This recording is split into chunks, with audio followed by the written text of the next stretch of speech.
Barcelone PSG, suspense et spéculation autour de la composition de l'équipe de Xavi. Kylian Mbappé, l'heure de la rédemption contre le Barça. La course au talent, José Melro, le nouveau diamant du FC Barcelone.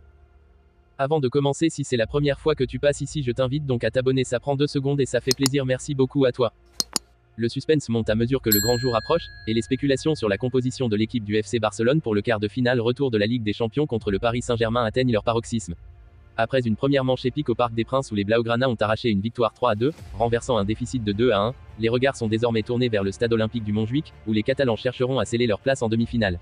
La grande question qui brûle toutes les lèvres est la suivante, qui figurera dans le 11 de départ de Xavi Hernandez pour cet affrontement crucial. Les informations commencent à émerger, alimentant le feu des discussions parmi les fans et les observateurs du football. Parmi les retours attendus, celui de Pedri, dont la contribution décisive lors du match aller a été un véritable tournant dans le jeu de Barcelone, devrait se concrétiser, remplaçant ainsi Sergi Roberto, suspendu pour cette rencontre. Cependant, c'est en attaque que les surprises pourraient surgir. Selon les rapports du journal Marca, une possibilité intrigante est la titularisation de Joao Félix. Sa prestation impressionnante lors de la victoire 1-0 contre Cadix en Liga récemment a mis en lumière son potentiel et a sûrement capté l'attention de Xavi.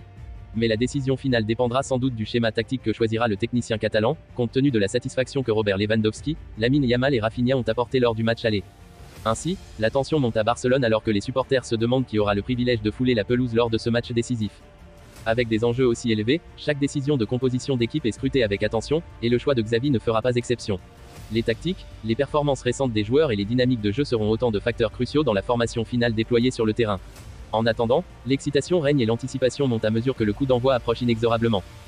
Mbappé et le PSG ont rendez-vous avec l'histoire mardi soir face au Barça, en quart de finale retour de la Ligue des Champions. Après son match raté à l'aller, le Bondinois sait qu'il sera très attendu.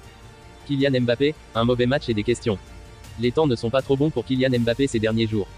Depuis l'annonce de son départ du PSG, l'attaquant de 25 ans n'est plus le même et n'a visiblement plus le même statut. Il alterne désormais entre être titulaire et remplaçant, ne disputant plus les 90 minutes d'une rencontre comme par le passé. Son match du mercredi soir face au FC Barcelone est l'illustration de la mauvaise passe actuelle de Mbappé. L'international français a affiché une performance en deçà de ses standards habituels, pas capable de porter l'attaque du PSG face à une bonne défense barcelonaise.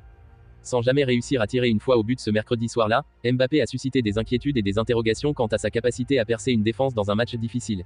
Même certains observateurs sont allés jusqu'à remettre en cause sa signature au Real Madrid. L'heure de la rédemption pour Kylian Mbappé. Au cœur des critiques et des incertitudes depuis mercredi soir, le champion du monde français est conscient d'une chose.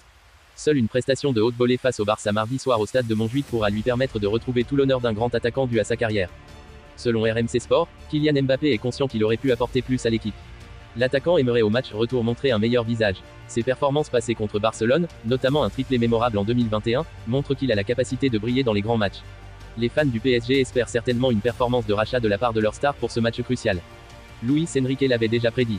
Si l'ancien de l'AS Monaco est passé à côté de son match au Parc des Princes, Luis Enrique sait qu'il a des choses à se reprocher. Depuis, il est déjà concentré sur la préparation de son équipe pour le match retour du mardi soir en Catalogne. L'entraîneur du PSG était convaincu, depuis le tirage au sort, que la décision se ferait en Espagne dans cette double confrontation. Pendant ce temps, au sein du vestiaire, ils sont convaincus de leur capacité à renverser la tendance. Le FC Barcelone, emblème du football mondial, n'a jamais cessé de rechercher de nouveaux talents pour renforcer ses rangs et perpétuer son héritage de succès. Dans cette quête incessante, le club catalan a jeté son regard sur José Melro, un jeune prodige portugais qui fait vibrer les pelouses des équipes de jeunes du Benfica.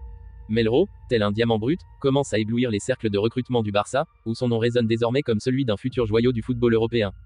Pourtant, dans cette course effrénée pour sécuriser les services de Melro, la compétition est féroce. Lille, club français ambitieux, voit en lui le digne successeur de Jonathan David, leur principal atout offensif. Bruges et Copenhague, clubs européens respectés, ont également manifesté un vif intérêt pour le joueur, séduit par sa polyvalence et son potentiel de développement remarquable. Les récents rapports du prestigieux quotidien Mundo Deportivo confirment l'engagement profond du Barça envers Melro. Les émissaires du club catalan scrutent chacun de ses pas sur le terrain, évaluant méticuleusement sa capacité à s'harmoniser avec le style de jeu iconique du club Blaugrana. De plus, l'éventualité d'une promotion de l'équipe réserve du Barça en deuxième division ajouterait une nouvelle dimension à leur projet de recrutement, rendant l'arrivée de Melro encore plus alléchante. La polyvalence de Melro est indéniablement l'une de ses principales vertus. Son habileté à évoluer sur les flancs de l'attaque ou en position plus axiale offre une multitude d'options tactiques à son futur club. Ses statistiques avec les moins de 23 ans du Benfica sont à couper le souffle, avec 13 réalisations et 2 passes décisives en 38 apparitions, témoignant ainsi de son potentiel à illuminer la scène européenne de son talent éclatant. Dans cette toile complexe du marché des transferts, la bataille pour s'assurer les services de José Melro s'annonce comme un affrontement d'envergure, teinté de stratégie et de détermination. Les grands noms du football européen se disputent non seulement son talent actuel, mais aussi la promesse étincelante qu'il représente, celle d'une future star incontestée du football mondial.